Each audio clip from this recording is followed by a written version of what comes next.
Hi అందరికీ. ఈరోజు నేను చింతపండు అయితే కొడుతున్నా, కానీ దేని మీద కొట్టాలో తెలియక ఇల్లు మొత్తం దేలాడితే నాకు ఆ రోకలు అయితే దొరికింది.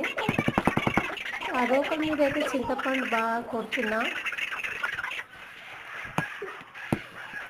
జరసేపట్లో అయిపోయింది నా చింతపండు తీయడం.